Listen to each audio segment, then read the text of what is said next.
Welcome to the 7th and last special episode of the Hubblecast celebrating the International Year of Astronomy in 2009. Last time we saw how telescopes in space have revolutionized almost every field in astronomy. This time we'll have a look at the new and amazing telescopes of the future that are currently being planned. In Arizona, the first mirror has been cast for the giant Magellan telescope. This huge instrument will be built at the Las Campanas Observatory in Chile. Its 7 mirrors, each well over 8 meters across, will be arranged like the petals of a flower. And together they will capture more than 4 times the amount of light any current telescope can catch. The Californian 30-meter telescope, planned for 2015, is more like a giant version of Keck. Hundreds of individual segments make up one enormous mirror as tall as a 6-story apartment. In Europe, plans are ready for a European extremely large telescope. At 42 meters in diameter, its mirror will be as large as an Olympic swimming pool, twice the surface area of the 30-meter telescope. These future monsters, optimized for infrared observations, will all be outfitted with sensitive instruments and adaptive optics. They should reveal the very first generation of galaxies and stars in the history of the universe. Moreover, they may provide us with the first true picture of a planet in another solar system. For radio astronomers, 42 meters is peanuts. They hook up many smaller instruments to synthesize a much larger receiver. In the Netherlands, the low-frequency array, LOFAR, is under construction. Fiber optics will connect 30,000 antennas to a central supercomputer. The novel design has no moving parts, but it can observe in 8 different directions simultaneously. LOFAR technology will probably find its way into the square-kilometer array, which is now topping the wish list of radio astronomers. The international array will be built in Australia or South Africa. Large dish antennas and small receivers will team up to provide incredibly detailed views of the radio sky. And with a total collecting area of 1 square kilometer, the new array will be by far the most sensitive radio instrument ever constructed. Evolving galaxies, powerful quasars, blinking pulsars. No single source of radio waves will be safe from the spying eyes of the square-kilometer array. The instrument will even look for possible radio signals from extraterrestrial civilizations. And what about space? Well, after its 5th and final servicing mission, the Hubble Space Telescope will be on active duty until 2013 or so. Around that time, its successor will be launched.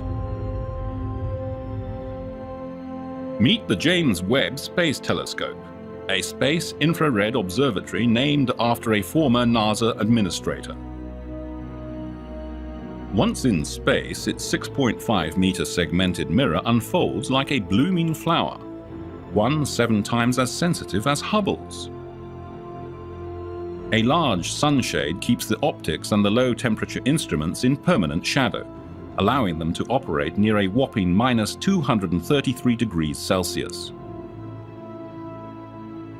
The James Webb Space Telescope won't orbit the Earth.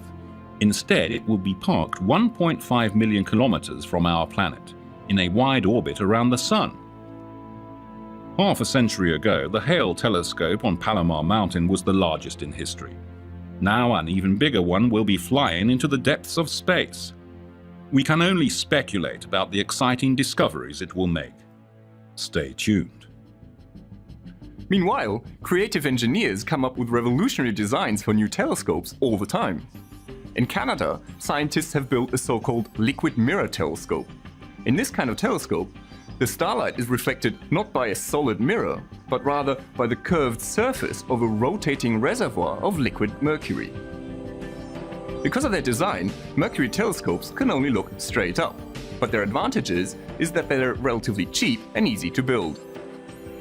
Radio astronomers want to put a LOFAR-like array of small antennas onto the surface of the Moon, as far away as possible from terrestrial sources of interference. Who knows, one day there might even be a big optical telescope on the far side of the Moon. Using space telescopes and occulting disks, X-ray astronomers hope to improve their eyesight tremendously in the future. They may even succeed in imaging the very edge of a black hole. One day, the telescope may answer one of the most profound questions puzzling humanity. Are we alone in the universe?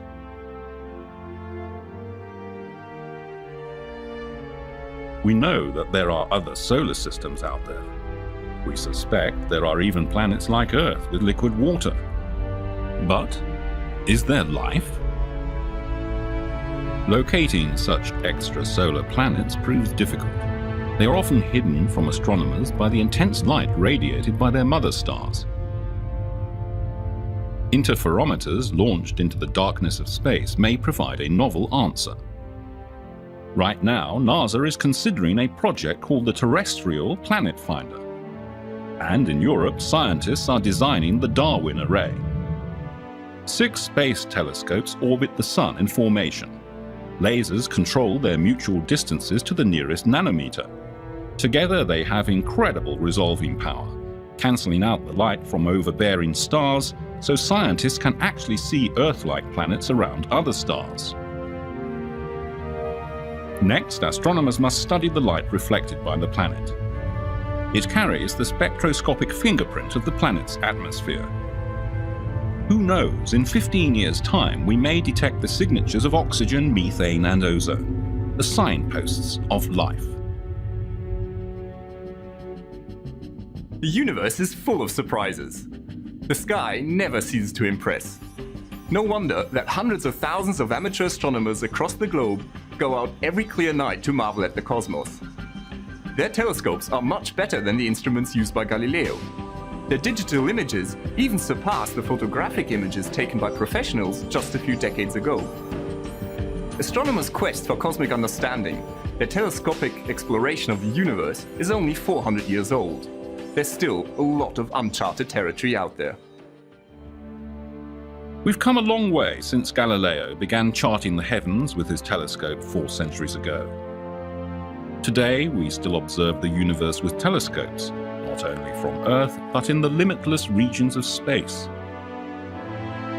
The seed of humanity lies in our seemingly endless supply of ingenuity and curiosity. We have just begun answering some of the greatest questions conceived. We have charted over 300 planets around other stars in our own Milky Way and located organic molecules on planets around far-flung stars. These incredible discoveries may seem like the zenith of human exploration, but the best is undoubtedly yet to come. You too can join the discoverers. Look up and wonder.